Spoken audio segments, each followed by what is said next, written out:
I, Los Angeles. For correct time all the time, wear a Bulova.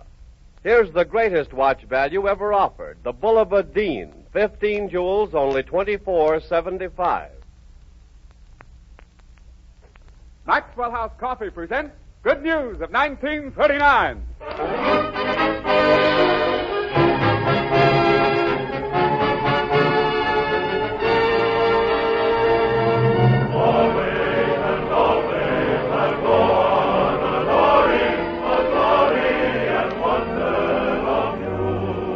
The makers of Maxwell House Coffee welcome you to another hour of entertainment brought to you by the Metro-Goldwyn-Mayer Studios in Hollywood, starring the regular Good News entertainers, plus 3 distinguished guest stars, Robert Montgomery, Rosalind Russell, and Melissa Corges. And here is your host for the evening, Robert Young.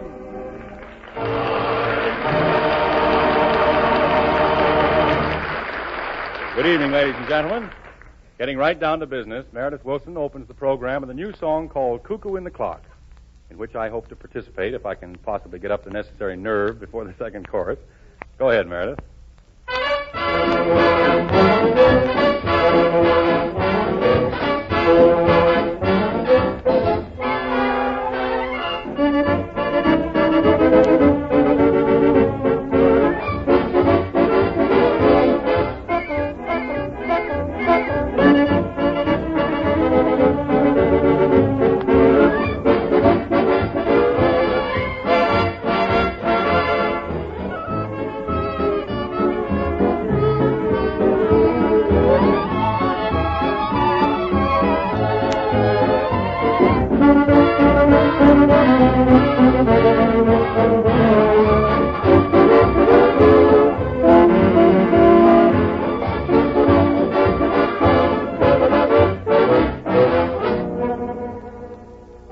I don't believe in gossiping. It definitely is wrong. But here's a juicy morsel I've just got to pass along. Frank Morgan sparked a gal last night as romantic as could be, but a little birdie overheard and spilled it all to me. There they were, he was baby talking her, and the cuckoo in the clock went cuckoo. Every 15 minutes he crew, cuckoo, cuckoo, cuckoo. Be a pal, said Morgan to his gal, and the cuckoo in the clock went cuckoo. I believe they're starting to woo, woo, woo, woo, woo, woo, woo. They didn't know that everything they said was overheard. They didn't hear that little birdie giving them the bird. So he said with a sigh, who's your little peachy pie? And the cuckoo in the clock went cuckoo. No, I'm just a little cuckoo. I'm not as cuckoo as you. Then he closed the door and withdrew. Cuckoo, cuckoo, cuckoo. They didn't know that everything they said was overheard. They didn't hear the little birdie giving them the bird. So he said with a sigh, who's your little peachy pie? And the cuckoo in the clock went cuckoo. So I'm just a little cuckoo. I'm not as cuckoo as you. Then as Frankie said his adieu, his girl was heard as she joined the bird. He's just a flat-foot flugy with a Floyd, Floyd. Cuckoo, cuckoo, cuckoo.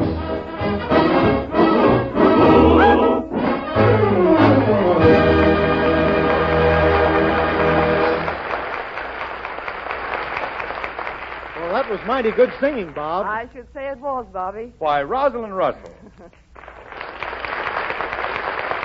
Thank you. Thank you very much. And thank you, Meredith. Never mind.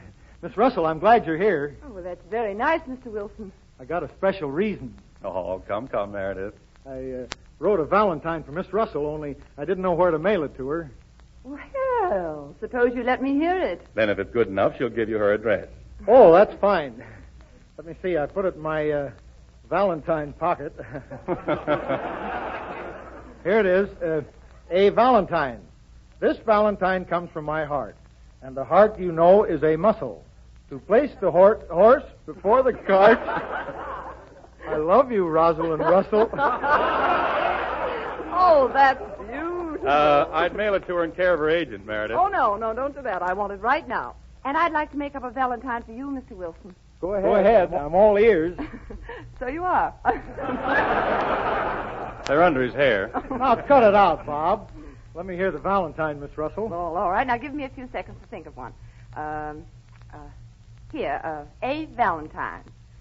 In every toolbox is, of course, the wrench that's known as Filson. To put the cart before the horse, I love you, Meredith Wilson. Oh, it must be great to be able to make up stuff like that. I never knew I could do it before. But Mr. Wilson is really wonderful. Bob, excuse me. Now, take it easy, Tony. Say hello to Rosalind. Oh, hello. Hello. Listen, Bob. You see these two bottles? Yes? Well, taste this one, will you? Okay. Taste all right? Sure. Don't feel anything? No, it's plain water. Oh, then the other one must be the rat poison.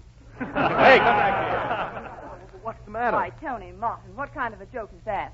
Well, that's my opening joke for my next personal appearance tour. Well, as long as you're trying out your act, you might as well give us your opening song, too. Okay, Bobby.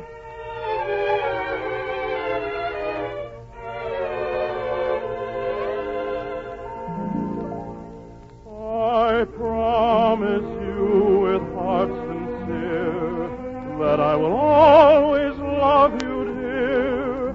That when you need me, I'll be near. I promise you. I promise you I'll build a shrine where we can keep our love divine until the very end of time. I promise you. With every dawn that I awaken, I know my chances will increase to keep the vow I've taken, to see that your joys never cease.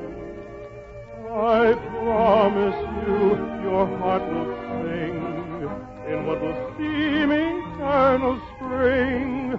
I'll try to bring you everything. I promise you my love for you is as great as a love can be. I faithfully take an oath on all that concerns us both. I promise you with heart sincere that I will always love you, dear. That when you need me, I'll be near. I promise you. Promise you that I will be. I promise you I'll build a shrine where we can keep our love divine until the very end of time. I promise you. With every dawn that I awaken, I know my chances will increase to keep the vow I've taken, to see that your joys never cease. I promise you your heart will sing in what will seem eternal spring. I'll try to bring you everything. I'll live for you. I'll dream for you. I promise you.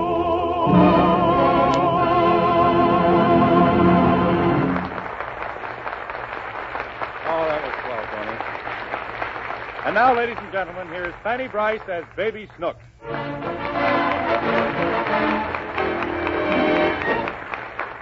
Because Snooks has been such a good girl, Daddy, played by Hanley Stafford, is taking her to see the World's Fair. Daddy couldn't go without leaving his office in perfect shape, so they're taking a very late train. It's almost 2 a.m. as we find them in the depot. Daddy, What do you want? who's that man? What man? With the hammer, the one that's knocking on the wheel. He's an engineer. He's the man who drives a train. Why? Because that's his job. Why is he knocking on the wheel? He has to test them every trip. Do they taste good? I said test them, not taste them. Now, don't get too close to those tracks, Snooks. All right. Daddy, What is it? he's holding a can under the train. All right, so he's holding a can onto the train. Why? He's lubricating the machinery. Come and sit down. Are we going to get on? No, that's a milk train. Is the man going to milk it? No, he's not going to milk it. And why is he holding the can under it? I told you he was lubricating the machinery. That can contains oil, and he's pouring it into the train's inside. Did the train holler, Daddy? Yes, the train hollered. Is it castor oil? Oh, and I let your mother talk me into taking you. Why didn't we take Mom and Daddy? You take a ham sandwich to a banquet? Huh? Nothing. Mommy has to stay home and take care of the baby. Now come over here and sit still until our train comes. All right. What's that, Daddy? It's a train whistle. I want one. Oh, don't be ridiculous. You can't have a train whistle. Why? Because you can't. And don't bother me with questions. I can barely keep my eyes open. Now sit still. All right. Daddy, What do you want? I want some chewing gum. You can't have any chewing gum. What do you want with chewing gum at 2 o'clock in the morning? I'm hungry. Well, eat an apple. No, I want a lollipop. You just said you wanted chewing gum. Now make up your mind. Which do you want, a lollipop or chewing gum? I'm ice cream cone. Now that's enough. I realize it's way past your bedtime and you don't know what you're saying, Snoop. But just the same, I'm not going to let you drive me crazy. Why? Because I'm too tired for any nonsense. Oh, I hear the train coming. Let me get these bags. I want to carry rock. All right, you carry the dark one. It's lighter than this light one. Huh? I'll carry the light bag because it's heavier. The light bag is heavier than the heavy one? No. The dark bag is lighter because the light bag is heavy. I put all the heavy stuff in the light bag to make the dark bag lighter. Is there a doctor on the train, Daddy? Now, don't you start that stuff with me. You know very well what I'm talking about. Do you know, Daddy? Oh, let me carry them both. Now, come on now. Here's the train. Oh, come on. Be careful. Stick close to me. I'll hold your Hold coat, on to my Daddy. coat. Yes. Yes, I'll Come on, hold hurry it, up. Daddy. Here we are. Now, be careful now. You get on first. Now, watch your step. Up you go. Go on. Up you go. There. No, through that door to the left. Don't make any noise. Why is it so dark? This is a sleeping car. Snooks, leave those curtains alone. Quick. Peeking in there. Here's our section. Upper and lower 9. Let me get these bags onto the seat. Are we going to sleep here? Yes, and don't talk now. You'll disturb the other passengers. What does that sign say, Daddy? It says quiet. What? It says quiet. Climb up the ladder and get undressed. Where? Right up there. That's the upper. You'll sleep there. In that little swing? No. That's for your clothes. Come on now. Up you go. I don't want to sleep out there. You want to sleep in the lower? No. Then where do you... where do you want to sleep? I don't know. Oh, please, Snooks. Snap the whole car awake. Climb up there like a good girl. I'm afraid to sleep there alone. Don't be silly. The angels will take care of you. Where's the angels, Daddy? Why, they're right here in this car. Now, don't you worry. Ah, shut up with that racket. Is that one of the angels, Daddy? I told you to keep quiet. Wake up all the people. Now get undressed. All right. Daddy, What is it? tell me a story. No, not tonight. All right. Oh, and Winchell called her a blessed event. Hey, what is this? Is that your kid, mister, or is it a picnic? It's my kid, and it's no picnic. Now keep her quiet and let a guy get some sleep. I'm sorry. Now, listen, Snooks. I can't tell you any stories. It's too late.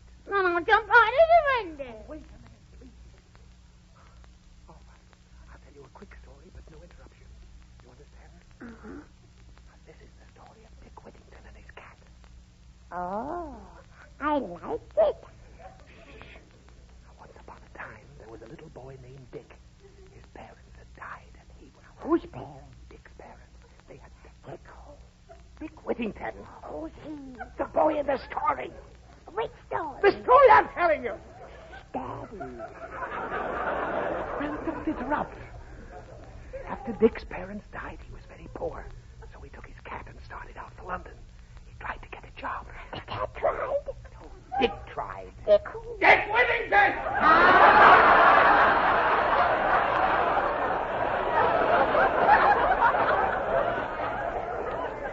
Now listen, mister. You don't make that kid go to sleep, I'll bust you right in the nose. Okay. You hear that, Snooks? If that man starts a fight with me, I'll have you to thank for it. You're welcome, Daddy. Go to sleep. Not another sound out of you. All right. Good night. Good night. Daddy! What is it? Take me down. What for? Because I have to get down. Just got up there. I couldn't help it. I want to get down quick. Why didn't you think of that before you got up there? Because I wasn't thirsty then. Come down. Now go to sleep. Bring me a drink, Daddy. No. If you call me again, I'll come up there and give you a spanking. Oh. Daddy. Snooks, what did I tell you? When you come up to spank me, bring me a drink. Snooks, I won't stand. That's the limit. I ain't gonna stand for this. Bust him in the nose, Daddy. Here, and I'll let you have it too. Now, just a minute. Don't you lay a hand on that child or I'll tear you in pieces. Suck him, Daddy. Make her keep quiet. I'll make her keep quiet, but nobody spanks my kid, understand? Nobody but me.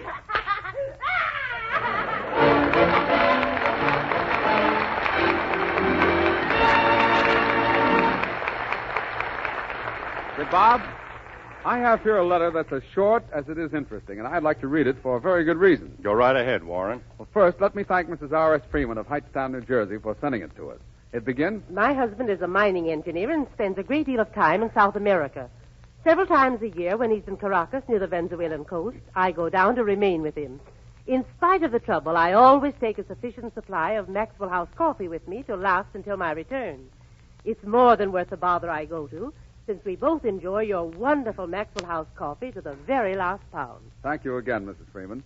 Friends, my main reason for reading that letter was to stress this important point. You see, Mrs. Freeman had carried her supply of Maxwell House coffee all the way down to Venezuela, and on a slow boat, that's quite a trip. But no matter how long the trip, and no matter how many pounds of Maxwell House Mrs. Freeman had taken, she could still be absolutely sure that the last pound of coffee would be every bit as fresh and delicious as the first. And that's because Maxwell House coffee is packed in the familiar blue super vacuum can. You see, unlike ordinary methods of packing, which allow air to enter and steal away coffee flavor, Maxwell House is taken still fresh and fragrant from the roasting ovens and packed in airtight super vacuum cans. Thus, no air can get in, no flavor can get out. All the fragrance and flavor of these superb coffees are sealed in for you, none wasted. You get full flavor, full value every pound. So remember to ask your grocer for the new Maxwell House tomorrow. Your entire family will delight in the full, rich flavor and heartwarming satisfaction of this famous blend of coffee, now marvelously improved. And when you ask for Maxwell House, you can be sure you're getting coffee not just days fresh, but roaster fresh. And no coffee can be fresher than that.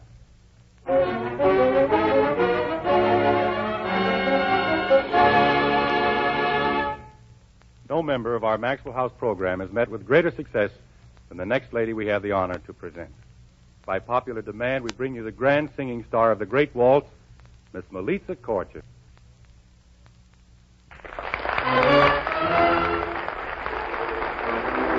For her first number, she has chosen an aria from Rossini's Barber of Seville, Cavatina, Miss Korcher.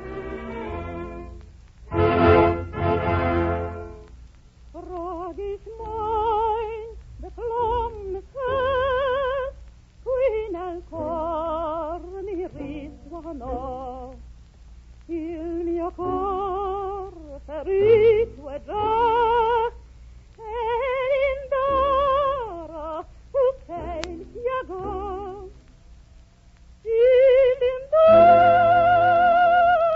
mio caro lo giurai la vincerò l'indoro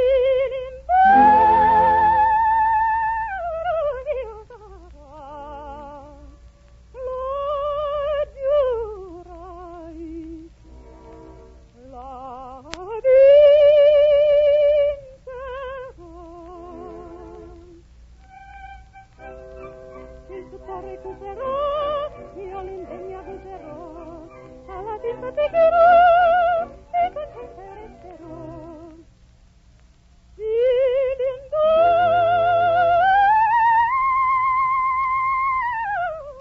Io starò.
Ladies and gentlemen, the gorgeous Miss Porges will be back again later with another number. And now we continue with But another... Rosalind, darling, you're mistaken. Frank Morgan, I listened with my own ears last week. No, Besides, Eleanor Powell told me. Oh, she could. I think you're mean. Now, honey, now don't act like that. You're the only the girl that rates 1-2 with me. I'll leave it a Bob. Oh, you probably arranged something with him. Rosalind, it would be impossible to arrange any kind of a shady deal with such a high-minded fellow as Bob Young. He's the soul of honor, darling. Oh. Bob, did I or did I not tell you last week that Rosalind Russell is the only girl in Hollywood I care about? You did not. Well, what can you expect from such a lying toad?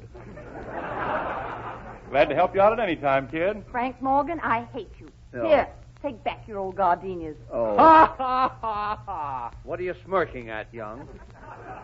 They're the same gardenias they gave Eleanor last Thursday. They are not. And besides, I've had them on the ice the whole time. You believe me, don't you, Eleanor? I don't have anybody, Rosalind. I believe every word you say, Charlie. I mean, Tom. Oh, and I was just about to make you a present of this beautiful scarab. I don't want your flowers, and I don't want your imitation jewelry. Imitation? Why, Rosalind, this stone is priceless. It's unique. It came from the left eye socket of the famous Egyptian idol, Rahuli Meb. It did? Yes. Oh, how did you get it? Oh, you must have read of the Morgan expedition up the Nile. Although that is a chapter of my life that I prefer to forget. I'll lay you 2-1 that he remembers it. Oh, Frank. Really, I'd love to hear about it. Well, all right. In the year 1919, I was touring the world for sport and pleasure. I enjoyed the salmon fishing in Norway. I loved hunting the chamois in the Alps. And there was fine sport with the quail in Belgium. Grouse in Scotland? No, I never complained. But as winter came on, I found myself in Egypt at Shepherd's Hotel in Cairo. I was sitting in the piazza one morning having an Egyptian breakfast when I overheard a fascinating conversation. Excuse me, Frank, I beg pardon. What's an Egyptian breakfast? Oh, it's a very interesting native meal. It consists of a well-done steak, a pint of whiskey, and a bulldog. Oh, what's the bulldog for? To eat the steak. As I was munching the whiskey, I heard two Bedouins talking in their native tongue, and something about the mysterious way they glanced about them attracted my attention. They were plotting. They were, Meredith. They were planning to visit the sacred temple of Rahuli Meb in the Hidden Valley, murder the gods, and escape with a fortune in gems. Jeepers, Frank. Yes. Did you report to the local police? Did you report that? No, they're a very inefficient lot. And besides, we'd had a misunderstanding about a disorderly conduct rap that I shouldn't have. I determined to frustrate the villains myself. Set a thief to catch a thief. Young, when you were a kid, I bet you carried itching powder. Well, get back to Egypt, Frank. Well, that night I set off for the Hidden Valley with 2 camels and a goat skin full of water. I won't bore you with the details of my trip through the desert. Oh, please do, Frank. Well, You're not boring me, Frank. Oh, charming fellow. In any case, the trip through the desert was a nightmare. But thank heaven I arrived in time to stop the crooks from getting the jewels of Rahuli Meb. They hadn't got there yet. Oh, they most certainly had, my dear. As I pushed open the door of the temple, there were these 2 infidels scrapping the priceless gems into a sack. What did you do? I was in a difficult position because I was unarmed. But when a Morgan can talk, he's not yet beaten. I turned the full force of my eloquence upon the pair of murderous thieves. I appealed to their sense of honesty, to their faith in Rahuli Meb, to the Bedouin code of ethics. And believe it or not, I finally convinced them they should not make off with a sack of jewels. And they returned the swag to the temple? No, we split it 3 ways. I got out as far as I could and headed back for Cairo. But inside of 2 hours, I was lost in the desert. Oh, how awful. Oh, thank you, darling. To make matters worse, a monsoon sprang up, a ferocious, deadly wind, hurling the sand 180 miles an hour. In fact, it was almost as bad as it is here in Hollywood today. Well, excuse me, Frank, but what is a monsoon? A monsoon, my boy, is a terrific, continuous blast of hot air. That ain't a monsoon. That's Morgan. Shall I continue? Oh, please do, Frank. I'm dying. Well, when the wind subsided, the blazing sun beat down on my bare head and drove me almost mad. My throat was parched, my tongue was swollen, my mind began to wander.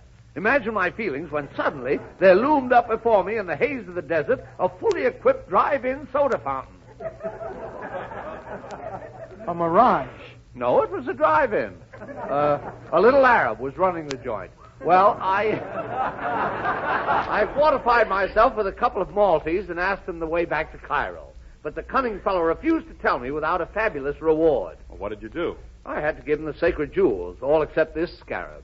And then he told me the directions. Were they very complicated? No, he just told me to walk 1 block east and take the red car.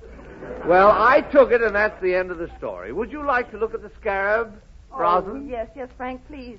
Oh, it's beautiful. Well, it's yours, my dear. It's the only one of its kind in the world. Oh, thank you, Frank. Well, one moment, please. There's an old Egyptian custom that might bring us luck. I quote from the sacred book of the Saboba. When thou givest a gift, take something in return, even though it be the smallest silver coin. Oh, I think that's lovely. Yeah. Let me see. Yeah. No, I haven't got a dime. Oh, that's good. Here's a quarter, Frank. Oh, may good fortune travel with you, my dear. Goodbye. Oh, I'll see you later, gentlemen. Gee, that was really a stunning piece of jewelry. And to think it's the only one of its kind in the world. Ah, yes. I wish I could have had it for Betty. Gee, Rosalind got it for a quarter. My wife would have loved it, too. Well, that's all right, fellas. Here's 2 more for 35. Well, I'll see you later.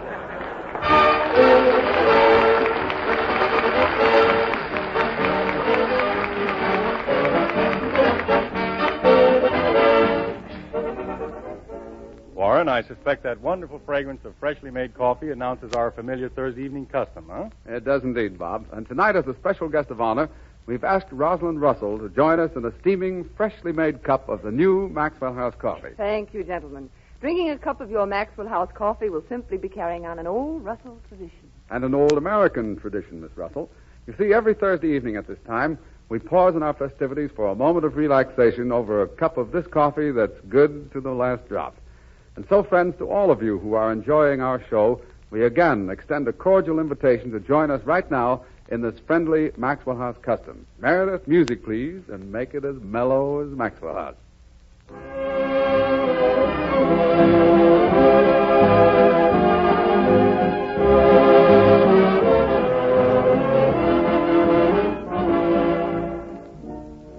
We pause briefly for station identification.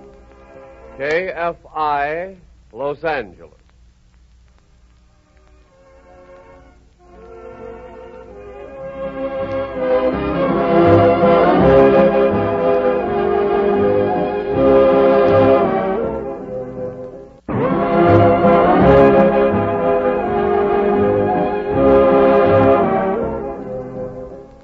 We continue our Good News Maxwell House show. Harry Rapp has produced for MGM a thrilling and highly dramatic American picture of the colorful West entitled Let Freedom Ring. Tony Martin sings the inspiring song that Nelson Eddy sings in this great picture, Where Else But Here.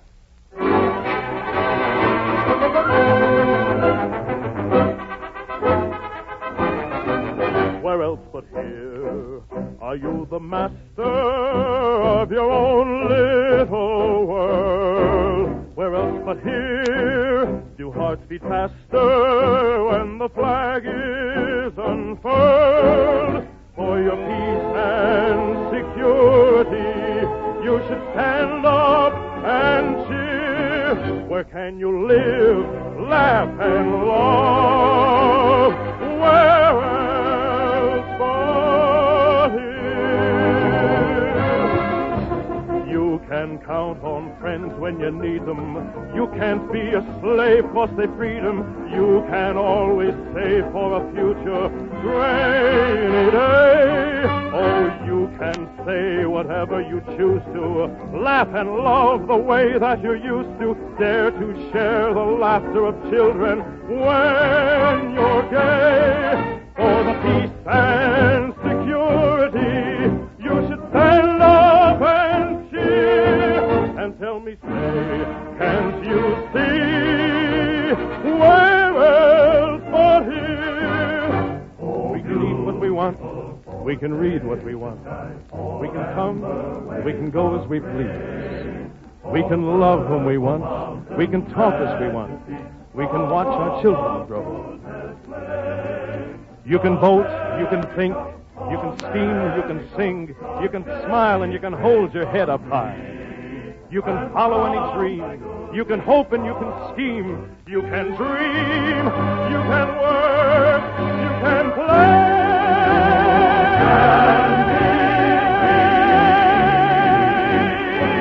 Where else but here are you the master of your own little world? Where else but here do hearts beat faster when the flag is unfurled? For your peace and security, you should stand up and cheer for the home of the brave.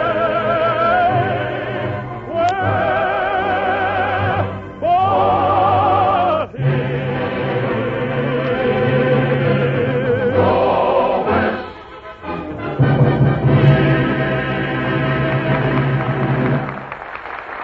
Thank you, Tony.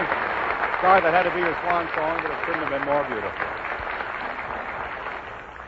Tonight in the MGM Theater of the Air, we present several scenes from Fast and Loose, the MGM picture starring Robert Montgomery and Rosalind Russell. My good friend, Bob Montgomery.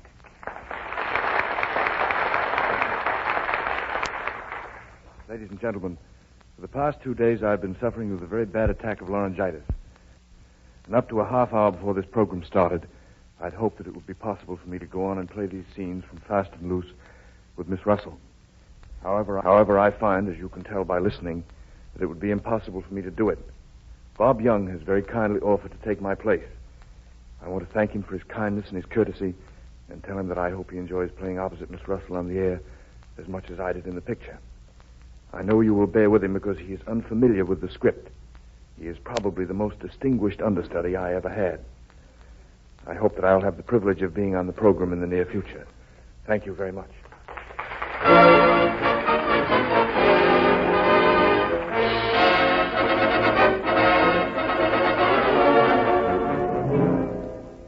The story of Fast and Loose is the story of young Mr. Joel Sloan, played by Bob Young, the understudy, and his lovely wife, Garda, portrayed by Rosalind Russell. Young Mr. Sloan is in the rare book business when he's in it. But at heart, Mr. Joel Sloan loves to play detective. At the moment, he and his wife are in their charming apartment in New York City, which gives evidence that Joel and Garda Sloan's previous evening was fast and loose. It is 10 a.m., but Joel and Garda are still asleep.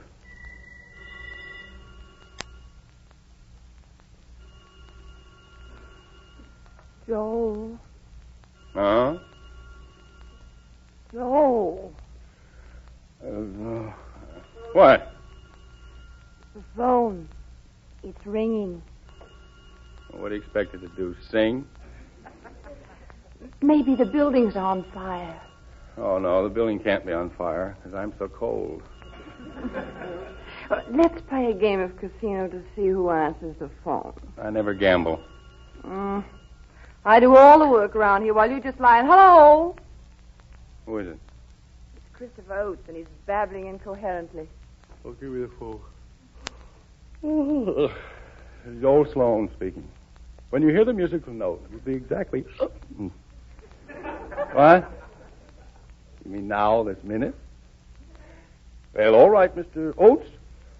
I'll meet you at my office in an hour. How do you feel? Oh, all right, I guess. What did we eat last night? Fried carpets? I feel as if I swallowed a jam session, jitterbugs and all. What did Oates want? No, he mumbled about something important. I hope he can remember what it is when he gets to the office. Garda, is there a bathroom in this apartment? Now, how should I know? We've only lived here 2 years. Well, I'll try this door. Maybe I'll be lucky. Garda!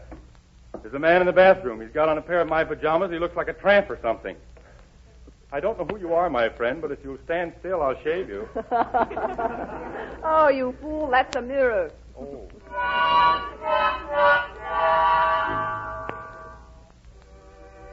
By superhuman effort, Joel and Garda managed to crack their weary feet to an office door tastefully inscribed, Joel Sloan, Rare Books. Now be careful, darling. The mailman probably left us a giant stack of orders. Don't trip over them. One little letter, my sweet, and probably a bill. You open it. I faint easily. Looks like the rare book business has crawled into a hole to die. Oh, it's not really the business is so bad, but our budget is always miles ahead of it. Every time we make a sale, we throw a party. We should have invited the landlord to some of these parties. Now he's mad at us. This is to advise you that unless payment in full is made within 10 days, your stock and fixtures will be sold at auction. Oh, what a pity they abolished slavery. You'd bring such a nice price. Joel, darling, what are we going to do? I wish somebody'd steal a lot of rare books from a museum or library. Then I could recover them and collect a fat reward. No, you are not going to turn bloodhound again. I remember the last time you turned detective, perfect strangers were firing at you as if you were a duck in a shooting gallery. It's true, I did get shot once, but only because my back was turned at the time. Besides, it was only a flesh wound. I don't want you getting into trouble.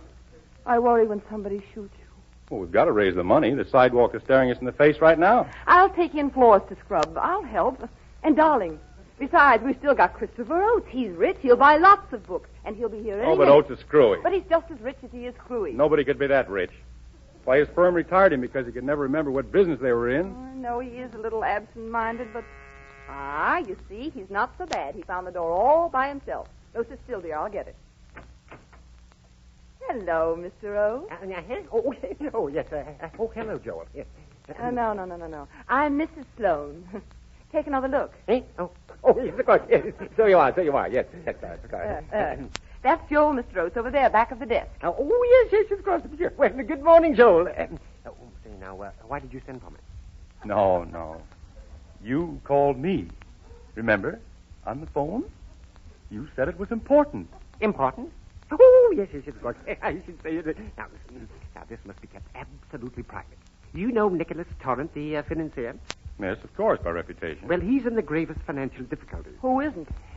Torrance needs cash. Yes. Now, this is the time to make him an offer for his Shakespeare manuscript. Oh, you're crazy. Torrance sell the only scrap of Shakespeare manuscript in the world. A little throwaway worth $500,000? Never. Well, I want you to act as my agent in this deal. You make all the arrangements. See that I don't pay too much for the manuscript. Naturally, I'll pay the usual commission. You see, money is no Object? Right. Now, spare no expense, Joel. Leave no stone, Unturned. Yes. Yeah, thank you. Good day, Mrs. Oates. Yes. The name is Sloan. No, not that way, Mr. Oates. That's the, now you've got it. If you see a wolf at the door, tell him to beat it. He's got the wrong address. Can you really do it? Do you think you can get to see Torrance? The little woman asks me if I can see Mr. Torrance. Do you remember young Phil Sargent, my pal, my protege? Uh-huh.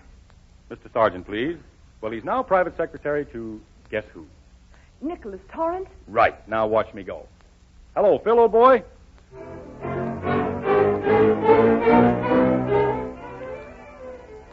So Joel and Garda and the absent-minded Mr. Oates find themselves at the magnificent Nicholas Torrance country house for the weekend, along with several other guests. After dinner, the men have adjourned to the library to discuss the sale and purchase of the Shakespeare manuscript. Garda waits in the bedroom for her husband. Hello. How'd you make out? We have to give Mr. Torrance Manhattan Island and $24 worth of Indians, but we get the Shakespeare manuscript. Oh, that's great. Do you know why I kept talking about stolen books all through dinner? Trying to give somebody the thought so you can collect the reward? No. No? Before we left town, I talked to Dave Hilliard, the insurance man. He's located a first edition of Paradise Lost, which he's sure was stolen from this house. And yet Torrance made no claim for the insurance. Uh-huh. Monkey business goes on under this roof. Furthermore, Hilliard tells me Mr. Torrance's son, Gerald, is a nice, clean-living boy.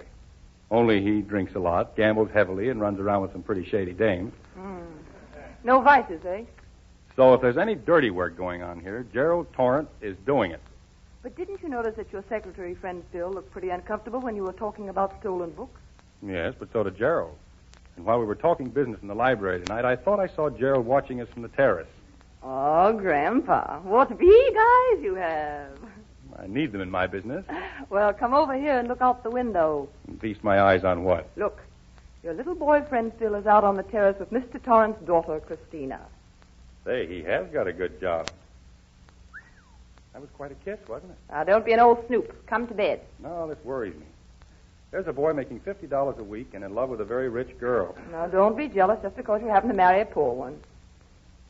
Oh, darling, I know how fond you are of Phil, but he's in sole charge of $1 million worth of books. He might, well, you know, sort of augment his income a bit.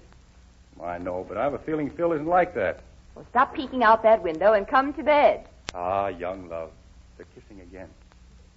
Now she's going in alone, so the family won't know they've been together. Isn't that cute? Remember, Joel, we used to do things like that to fool my family. Nonsense. Your family practically hurled you at my head. Oh, now Phil's going in. Oh, what's that? So what is it? Funny, a car just drove up. Who's visiting at this unearthly hour? Now, darling, I asked you a question. Who is it? It's a very beautiful blonde in evening clothes. And she just disappeared from sight in the direction of the library. What was that? It sounds like trouble. Hey, wait for me! In the library, Joel finds a startling tableau. On the floor, unconscious, is Vincent Charlton, estimable and wealthy broker, friend of the Torrance family, the wreckage of a large vase around him. The safe door is open, its valuable contents scattered, the priceless Shakespeare manuscript gone. Among other startling clues, Joel finds a gold pencil on the floor. After the confusion subsides, Mr. Sloan knocks on the bedroom door of Gerald Torrance, the son and heir of the family, played by Tom Collins. Who is it? It's Sloan, Gerald, my boy. What do you want? I'm investigating what happened downstairs tonight. That's none of your business. That's why I'm investigating. Take a look at this, Mr. Gerald Torrance. It's your gold pencil, I believe. At least it's got your name on it. Where did he get that? It was on the floor in the library. But where were you when someone conked Mr. Charlton with the vase? None of your business. You better think up a new answer. You're in a rut. Can't you see I have my pajamas under this robe? I was in bed, asleep. With your shoes on? Oh, come now, Mr. Torrance. I wasn't in the library. Well, how did your pencil get there? Now, look here, Gerald. When the police come in on this mess, you'll be in trouble, up to your ears. Now, what do you know about this mystery? I don't know anything. But it just happens that I don't believe you. The police won't either. Good night.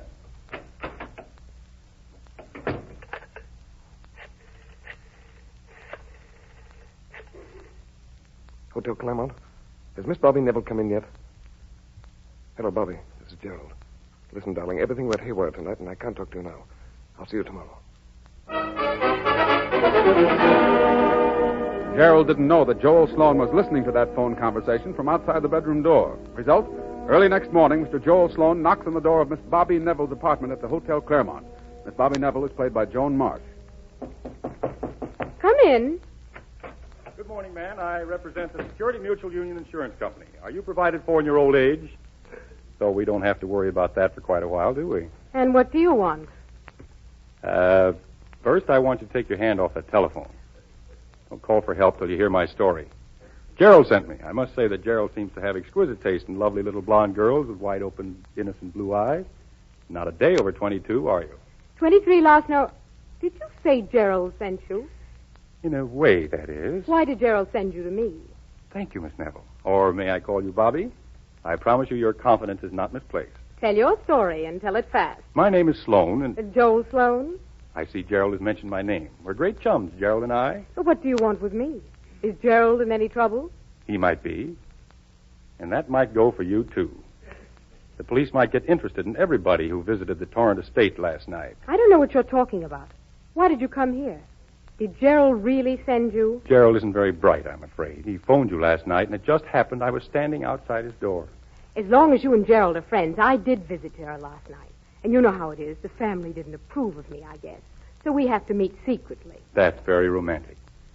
While you were strolling in Lover's Lane, did you see anything of a very valuable Shakespeare manuscript? Who is it? Joel Sloan, you dirty double-crossing. Honest, I didn't get the police up here. I'm surprised. Look at me. Okay, sister, you're under arrest. Both of you. Wait, officer, I never saw this man before. What's this all about? What's the charge? Ain't no charge yet. Chances are, though, it'll be murder. What? Murder?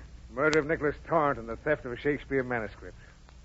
Nicholas Torrance murdered? Surprised, ain't you? Well, Mr. Sloan, he was murdered just about the time you grabbed his secretary's car and ran out. And the inspector very much wants to talk to you. Hey, don't do that, officer. Don't handcuff me to that blonde. What'll my wife say?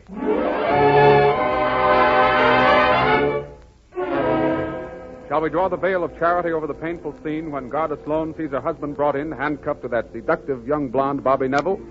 Shall we concede Garda enough good taste to act a perfect lady until Joel is temporarily released by the police and until she gets him alone? Now, you... Worm. Don't flatter yourself to think that you do a thing Darling, like... this is the time when I need comfort and loving sympathy. Huh. I'm in trouble. I've been arrested. I don't care. Not even if they shoot you at sunrise or burn you at the stake. But, darling, I only went to see that girl on business. Oh, sure you did. Sugar. What? She called you Sugar. Well, she thought I was somebody else. Ha!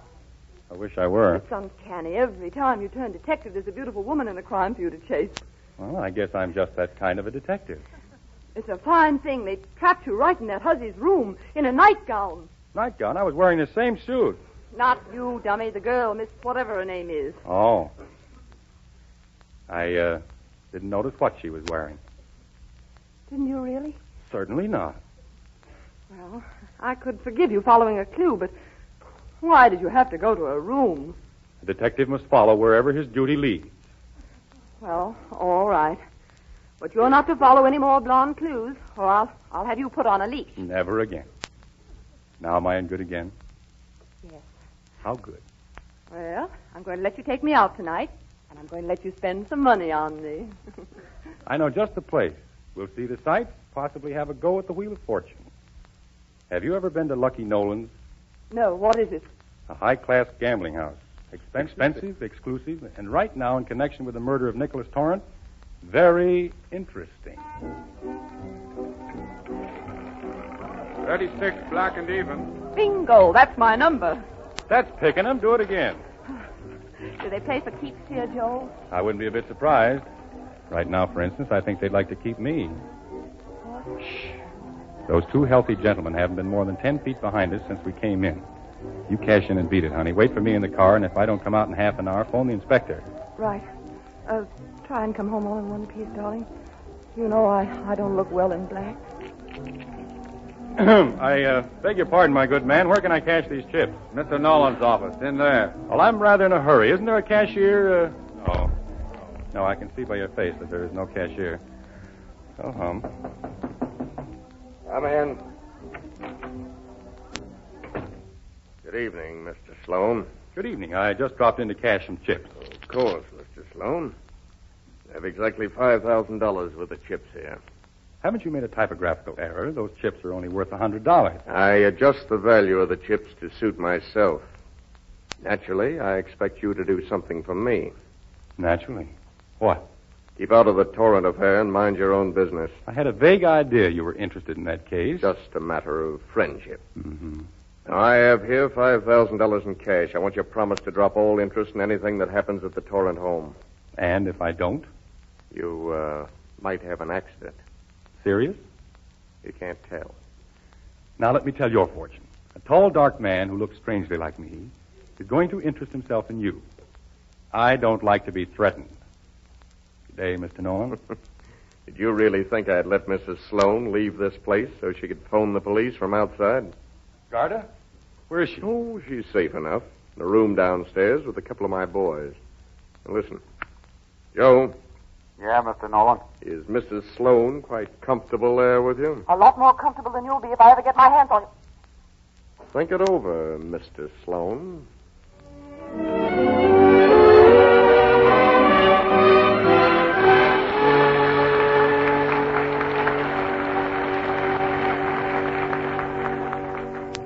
Well, there we leave young Mr. and Mrs. Joel Sloan. Not so fast and not nearly so loose as when we first saw them. Oh, Bob, you did such a swell job on such short notice. Thank you. I was delighted to appear with you, Rosalind. I'm glad to help out. Thank you.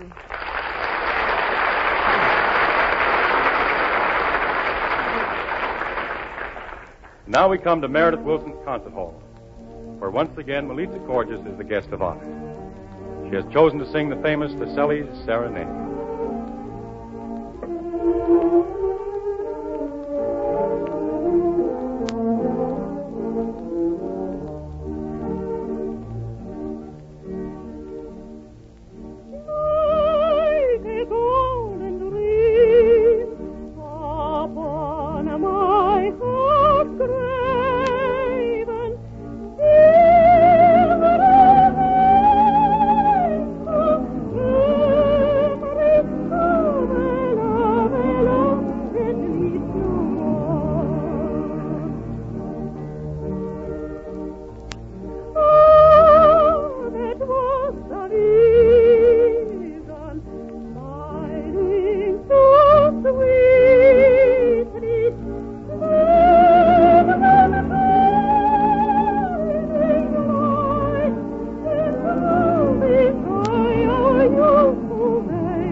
And here's Warren Hull. Ah, Hull, there you are. I've been meaning to speak to you for several weeks now, young man. Young man? Yes, young man. No person of maturity could continue to make the understatements you do each week about Maxwell House coffee. Now, just a minute, Frank. Enough. Young man, have you said in the past that Maxwell House coffee is smoother, richer, mellower than any coffee you've probably ever tasted before? Yes, but... Ah, you see, he admits it. And if that isn't an understatement, I wouldn't know one if it bit me. Now, listen here, Hull. That sort of talk may be all right for Young or Wilson or people of their ilk. But for the great American people, here's the way to do it. All right, go right ahead. Let's see. Friends, Maxwell House coffee has a flavor like the nectar of the gods. A smooth, rich mellowness that Kubla Khan might have searched for in far-off Xanadu. Satisfaction that one thinks of when day is done and the log fire crackles on the hearth. An aroma that reminds you of incense and myrrh in the palace of some far-off oriental potentate. In fact, I always spill some on my necktie in the morning so I can keep the aroma with me all day. You see what I mean? Now, that's the way to sell coffee. Well, Frank, you really put me to shame. But I want you to know that in spite of my understatements, more and more people are enjoying the new Maxwell House coffee every day. More people, in fact, are buying Maxwell House today than ever before in its history. And, friends, there's a real reason for that. A reason you'll discover in your very first steaming, fragrant cup. You see, the wonderful blend of coffees that first made Maxwell House world famous has now been marvelously enriched. There's an extra goodness in Maxwell House today, an extra flavor and body you're bound to enjoy. Then, too, there's the amazing new radiant roast process we've developed, which roasts each coffee bean evenly all the way through, and so brings out the true, natural goodness of this superb new blend. So if you haven't tried the new Maxwell House lately, why not order a pound from your grocer? We think you'll agree this famous coffee today, more than ever, is good to the last drop. Now gather round me, boys and girls. Step right into my parlor. Be sure you're ready when I call your name. The cuckoo bird will cuckoo every time you tell a fib. Oh, it really is a fascinating game. Oh, Frank Morgan. Yes, Bob? Yours will be the next voice that is heard. Now, come clean, Frank, and don't forget about the lie-detecting cuckoo bird. Oh, thank you, Bob. But you know that I've really got to go. It's getting late, and I'm afraid I'll have to hustle. You see, I'm having supper with Miss Russell. No. Rosalind? Well, I don't recall accepting any invitation, Bob. But if Frank thought I had planned a tete-a-tete with him, I'd be simply overjoyed to have a date with him. Warren, do you think you can tell the truth? Bob, I'm just a lad who's not afraid if anything I say is overheard. Quite so. Oh, no, because Maxwell House coffee would even please a little cuckoo bird. Now, how about you, Robert Young? Why don't you take a chance with our tuneful little lie-detecting cuckoo? That's something I'd like to be very glad to do, Warren. Though you know me as a very honest youth. And you know I never fail to tell the truth. Meredith?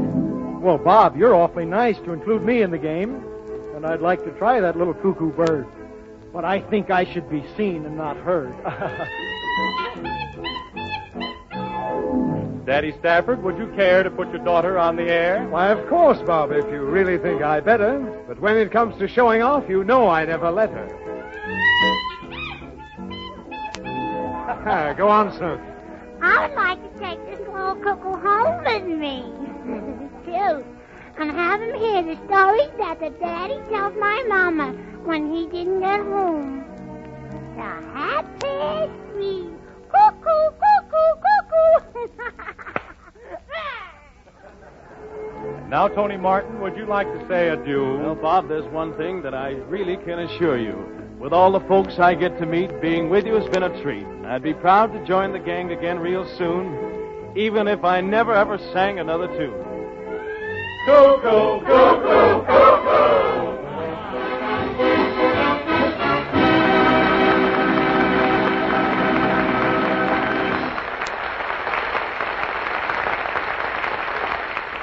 Well, nothing can follow that, I guess. Next week, we're going to have a new addition to the regular Good News gang. The exotic singing star Gertrude Neeson.